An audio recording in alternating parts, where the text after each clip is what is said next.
Super star Mahesh Babu హీరోగా రాజమౌళి దర్శకత్వంలో pan world cinema రూపొందుతోంది. ప్రస్తుతం ఈ సినిమాని SSMB29 అని ప్రస్తావిస్తున్నారు.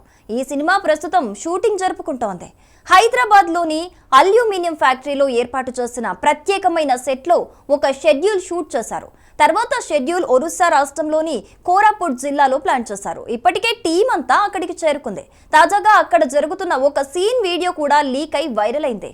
అందుకు టీం చర్యలు కూడా తీసుకుంది. ఈ సినిమాకి సంబంధించి ఎలాంటి విషయాలు బయటకి రాకుండా రాజమౌళి చాలా జాగ్రత్తలు తీసుకునే ప్లాన్ చేశారు. కానీ ఒరిస్సాలోని షూటింగ్ వీడియో బయటకు రావడం సినిమా యూనిట్ కి ఒక రకమైన షాక్ అనే చెప్పాలి. దీంతో సెట్ లో మరిన్ని రెస్ట్రిక్షన్స్ పెట్టినట్లు తెలుస్తోంది. అయితే తాజాగా ఈ సినిమా షూటింగ్ లో హీరోయిన్ ప్రియాంక చోప్రా కూడా జాయిన్ అయినట్లుగా తెలుస్తోంది. మహేష్ బాబు, పృథ్వీరాజ్ సుకుమారన్తో పాటు ప్రియాంక చోప్రా మీద కొన్ని మెయిన్ సీన్స్ షూట్ చేస్తున్నారు. ఇక ఈ పాన్ వరల్డ్ సినిమాకి సీనియర్ నిర్మాత KL నారాయణ నిర్మాతగా వ్యవహరిస్తున్నారు.